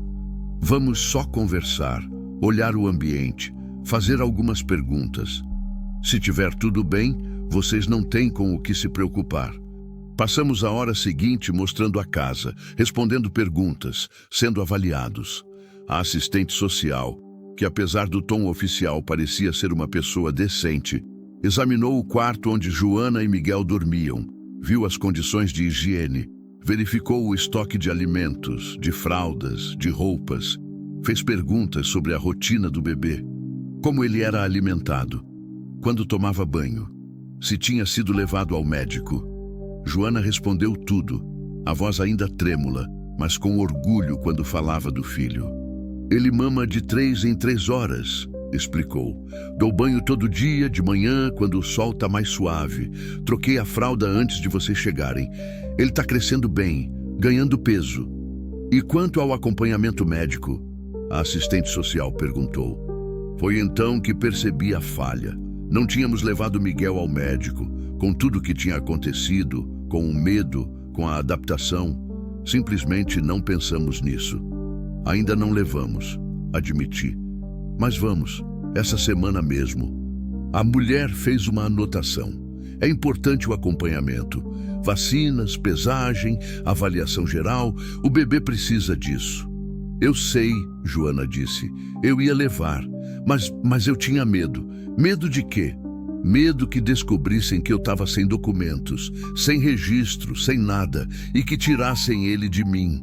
A assistente social suspirou. O bebê tem certidão de nascimento? Joana balançou a cabeça negativamente.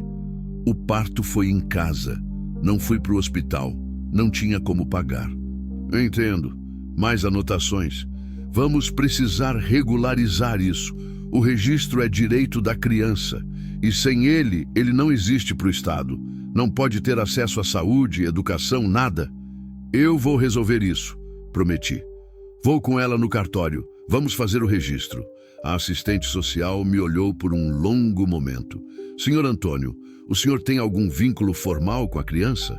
Não, só estou ajudando. E com a mãe? Também não. Ela mora aqui porque precisa, porque eu ofereci abrigo. E não há nenhum interesse pessoal? Entendi o que ela estava insinuando e senti o sangue ferver. Meu interesse é ajudar, disse firmemente. Nada mais. Essa moça e esse bebê estavam em situação de risco, de vida ou morte. Eu ajudei porque era o certo a fazer. E continuo ajudando porque eles precisam. É simples assim. Ela estudou meu rosto procurando sinais de mentira. Não encontrou porque não havia. Entendo, disse finalmente. Só precisava perguntar. Faz parte do protocolo. A avaliação continuou por mais algum tempo. Ela fez perguntas sobre Jefferson, sobre o relacionamento deles, sobre o abandono. Joana contou tudo, chorou várias vezes, mas contou. E eu complementei com o que tinha visto. O estado dela na usina, a exploração, o desespero. Quando terminou, a assistente social fechou a prancheta e respirou fundo. Olha, disse agora sem o tom oficial. Vou ser honesta com vocês. A denúncia do pai era claramente vingativa. Qualquer um vê isso. Mas ela acabou sendo útil. Como assim? Perguntei. Porque trouxe à tona situações que precisam ser resolvidas. O registro do bebê, o acompanhamento médico, a formalização da situação de vocês são coisas importantes, necessárias. E agora? Joana perguntou, a voz pequena. Vão levar meu filho? Não, a mulher disse com firmeza. Não vejo nenhum motivo para isso. O bebê está bem cuidado, bem alimentado, em ambiente limpo e seguro. A mãe é presente e dedicada. E tem apoio. Meu relatório vai dizer exatamente isso. Joana desabou de alívio. Eu também senti o peso sair dos ombros. Mas a assistente social continuou. Vocês precisam resolver essas questões. Registro, médico, vacinas. E talvez seja bom procurar um advogado, porque pelo jeito que o pai falou, ele não vai desistir fácil, e é melhor estar preparada juridicamente. Eu vou resolver tudo isso, prometi. E uma coisa, senhor Antônio, ela me olhou diretamente. O que o senhor está fazendo é bonito, é raro, mas tome cuidado, as pessoas falam, e nem sempre com boas intenções. Proteja essa família, mas proteja sua reputação também. Não me importo com o que falam, disse. Deveria, ela respondeu, porque no interior a palavra tem poder e pode machucar tanto quanto qualquer arma. Eles foram embora logo depois. Ficamos ali, Joana e eu, parados na varanda, processando tudo o que tinha acontecido. Ele não vai desistir, ela disse baixinho. Eu sei. Ele vai continuar tentando. Eu sei disso também. E se um dia ele conseguir? E se ele não vai conseguir? Interrompi, virando ela para mim. Ouve o que eu vou te dizer, Joana. Eu não vou deixar ninguém tirar esse menino de você. Ninguém, nem ele, nem a justiça, nem o mundo inteiro. Vocês são minha família agora. E a gente protege família, custe o que custar. Ela me abraçou. Foi a primeira vez. Um abraço apertado, desesperado, cheio de gratidão e medo e esperança, tudo misturado. Obrigada, sussurrou. Obrigada por tudo. Retribuí o abraço, sentindo a fragilidade e a força dela ao mesmo tempo. E fiz uma promessa silenciosa. Para mim mesmo, para Deus, para Maria, onde quer que ela estivesse.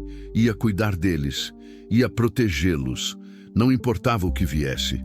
Porque eles tinham me dado de volta algo que achei que tinha perdido para sempre. A vontade de viver. Naquela noite, depois que Joana colocou Miguel para dormir, sentamos na varanda. O céu estava nublado, ameaçando mais chuva. O ar estava carregado, elétrico. Amanhã a gente vai no cartório, disse. Resolver o registro do Miguel, depois no posto de saúde, marcar consulta, vacinas, tudo o que precisa. Tá, ela concordou. E semana que vem a gente procura um advogado, alguém que entenda de direito de família, que possa te orientar sobre como se proteger dele. Tá. Ficamos em silêncio. O trovão roncou ao longe. A chuva vinha vindo. Antônio, sim? Por que você faz tudo isso? De verdade. Não me diz só que é porque tá certo. Tem que ter mais que isso. Pensei na resposta. Poderia mentir. Poderia continuar dizendo que era só bondade, só compaixão. Mas ela merecia a verdade. Toda ela. Porque quando eu olho para você e para o Miguel, comecei devagar, eu não vejo só pessoas que precisam de ajuda. Eu vejo futuro. Eu vejo luz. Eu vejo razão. Durante 5 anos eu vivi no escuro, Joana. Sem propósito, sem vontade, só deixando os dias passarem. E então vocês apareceram. E a luz voltou. E eu percebi que ainda tinha algo para viver, ainda tinha algo para proteger, ainda tinha amor para dar. Ela ficou me olhando, lágrimas brilhando nos olhos. Amor? Amor, confirmei. Não sei que tipo ainda. Não sei se é amor de pai, de amigo, de algo mais, mas é amor. Isso eu sei. Eu também te amo, ela disse baixinho. Não sei explicar direito como, mas amo. Amo sua bondade, amo seu cuidado. Amo como você olha para o Miguel, como se ele fosse seu. Amo como você me faz sentir segura pela primeira vez na vida. A chuva começou, grossa, violenta, como só chove aqui. O barulho na telha era ensurdecedor, mas não nos movemos. Ficamos ali, olhando um para o outro, deixando a verdade pairar entre nós. A gente vai ficar bem, disse finalmente. Os 3, a gente vai ficar bem. Promete? Prometo. E selei aquela promessa da única forma que sabia, com verdade, com dedicação, com amor. A tempestade rugiu a noite toda, mas dentro da casa havia paz e esperança. O amanhecer após a tempestade trouxe consigo um céu limpo, de um azul profundo, que parecia ter sido lavado pela chuva da noite. O ar estava fresco, carregado daquele cheiro de terra molhada, misturado com o perfume das flores do pomar que tinham sobrevivido ao abandono. Era como se o mundo tivesse sido renovado, como se tudo tivesse recomeçado. Acordei antes do sol nascer, como sempre. Mas dessa vez não foi o peso da preocupação que me tirou da cama. Foi outra coisa. Uma espécie de energia, de antecipação. Hoje seria o dia de começarmos a resolver as coisas, de tornar tudo oficial, de transformar aquela situação provisória em algo permanente. Preparei o café com mais cuidado do que o usual. Fiz pão na chapa, fritei ovos, cortei frutas que tinha comprado na última ida ao povoado. Queria que fosse especial. Queria marcar o dia. Joana apareceu na cozinha quando o sol começava a pintar o céu de dourado e rosa. Ela trazia Miguel no colo, ainda sonolento, fazendo aqueles barulhinhos que bebês fazem quando estão entre o sono e a vigília. O cabelo dela estava solto, caindo sobre os ombros, e ela usava o vestido azul de Maria. Tinha engordado um pouco nas últimas semanas. O rosto não estava mais tão cavado. As maçãs do rosto tinham voltado a ter cor. Estava bonita, mais do que bonita, estava viva. "Bom dia", disse ela, sorrindo ao ver a mesa posta. "Bom dia. Dormiu bem? Melhor do que nos últimos dias. A chuva tem um jeito de acalmar, não tem?" "Tem sim", concordei, servindo café para ela. "Meu pai dizia que chuva é bênção, que lava não só a terra, mas também a alma." Ela sentou à mesa, ajeitando Miguel no colo. O bebê tinha crescido bastante desde que chegou. Já tinha quase 2 meses agora. O rosto tinha perdido aquela aparência enrugada de recém-nascido. Os olhos estavam mais espertos, seguindo os movimentos ao redor. E ele sorria. Sorria muito, principalmente quando Joana cantava para ele. Tomamos café em silêncio confortável. O tipo de silêncio que só existe entre pessoas que não precisam preencher cada momento com palavras.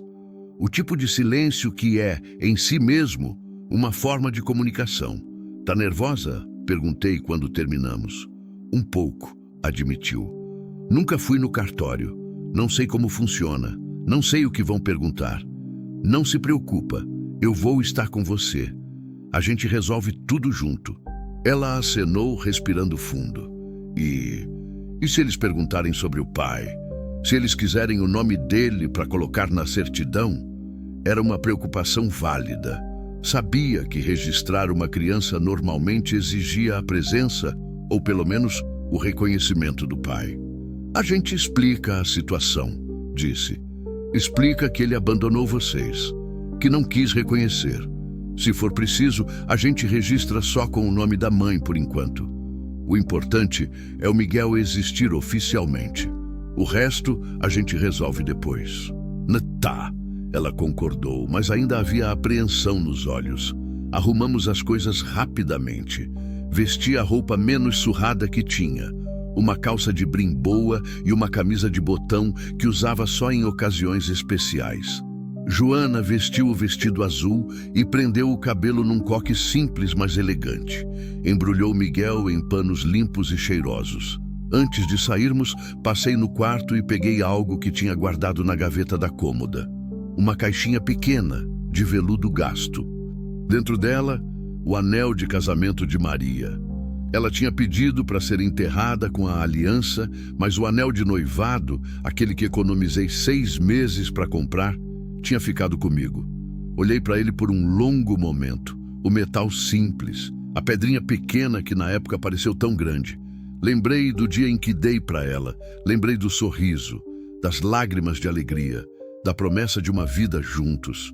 "Desculpa, meu amor", sussurrei pro ar, pro nada, para ela onde quer que estivesse. "Mas acho que chegou a hora de deixar ir, de seguir em frente. Você entende, não é? Você sempre foi generosa assim. Sempre quis meu bem."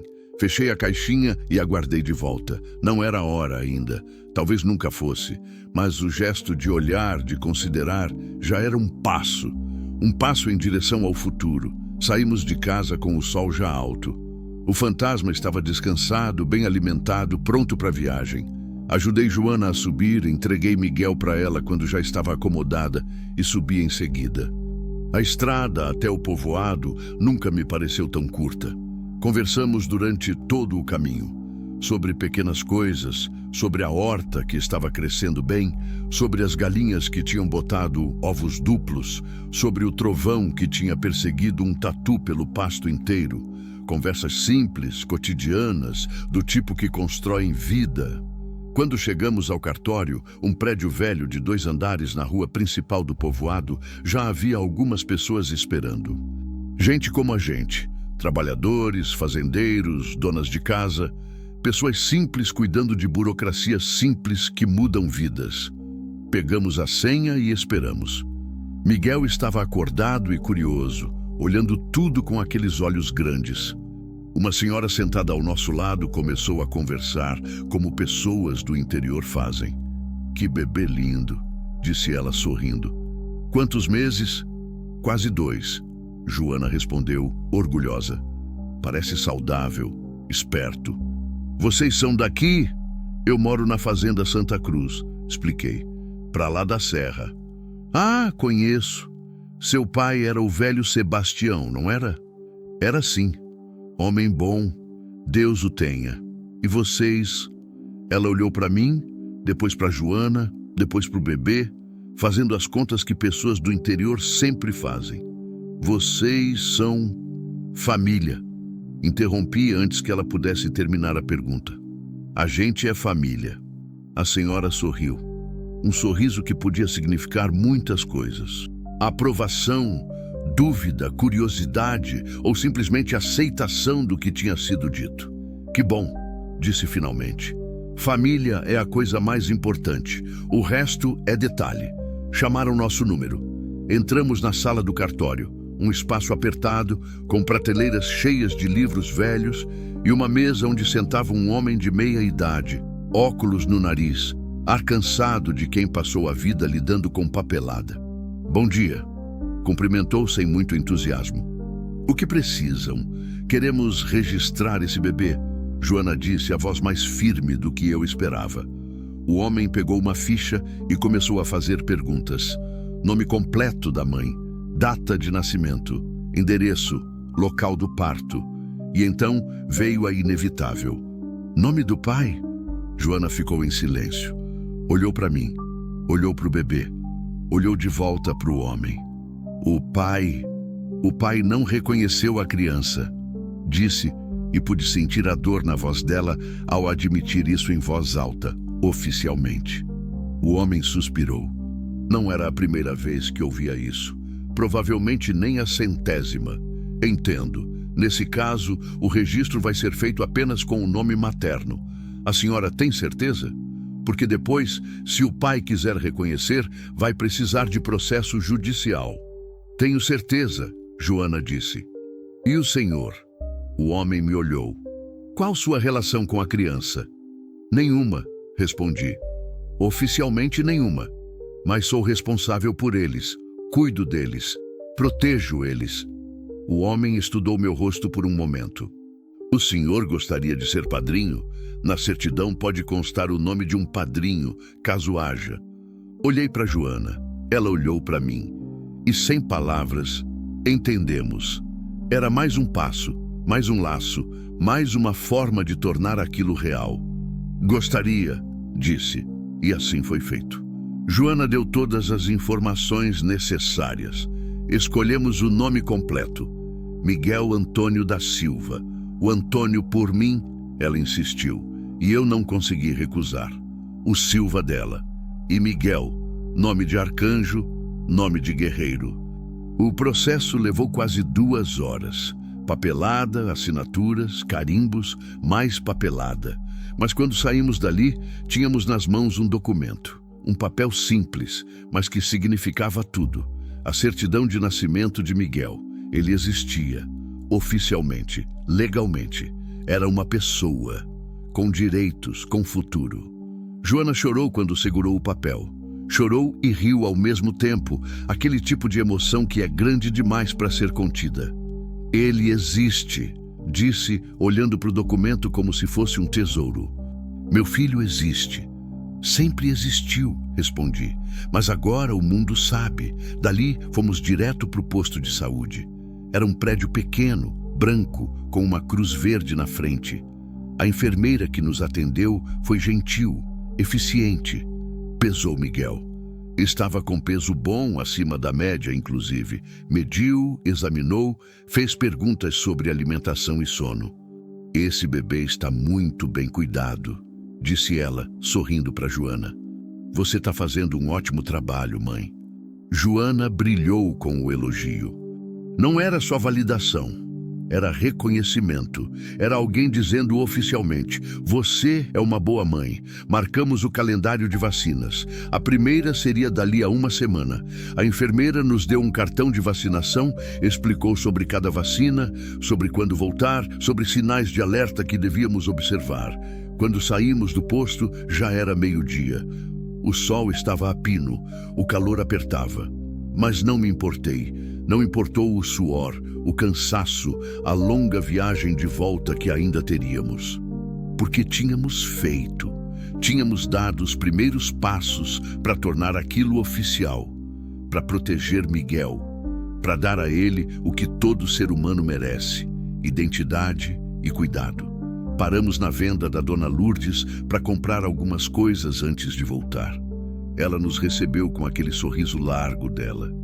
Antônio, Joana e o pequeno Miguel, vocês resolveram as coisas no cartório? Resolvemos, Joana disse, mostrando a certidão com orgulho. Ah, que maravilha! Dona Lourdes bateu palmas. Parabéns! Isso merece comemoração. Espera aí. Ela sumiu nos fundos da venda e voltou com um bolo caseiro ainda morno. Fiz hoje cedo. Bolo de fubá com goiabada. Leva, é presente. Dona Lourdes, não precisa... Comecei. Claro que precisa, ela interrompeu.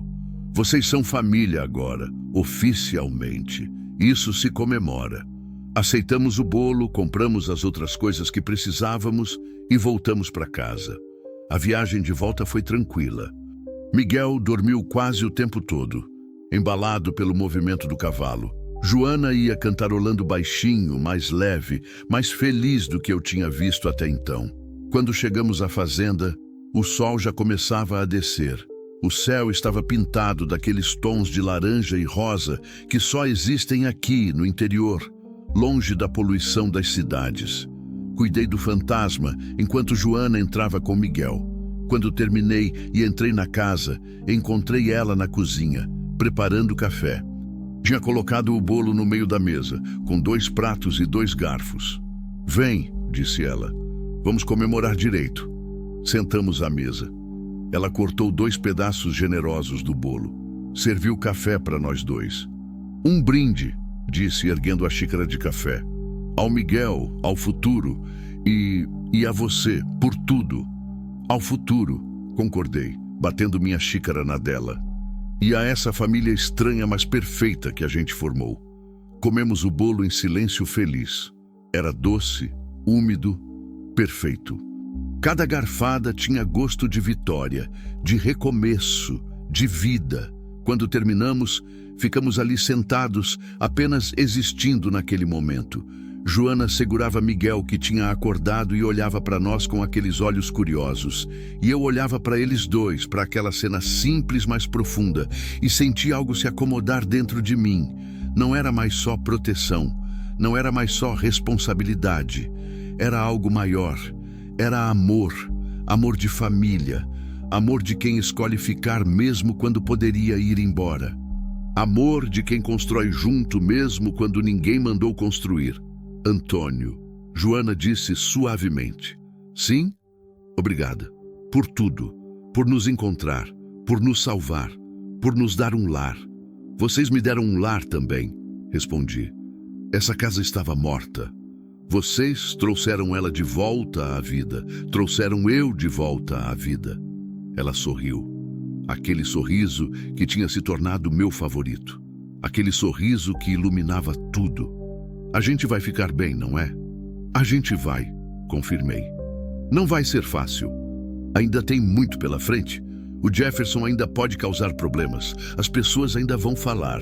Mas a gente vai ficar bem, porque a gente tem um ao outro. E isso é mais forte do que qualquer coisa. Ela acenou e vi lágrimas brilhando nos olhos dela. Mas não eram lágrimas de tristeza. Eram lágrimas de gratidão, de esperança, de amor. Naquela noite, depois que ela colocou Miguel para dormir, sentei na varanda como sempre fazia. Mas dessa vez não estava sozinho. Joana veio se sentar ao meu lado. O céu estava repleto de estrelas, milhões delas, brilhando lá em cima, cada uma com sua própria história.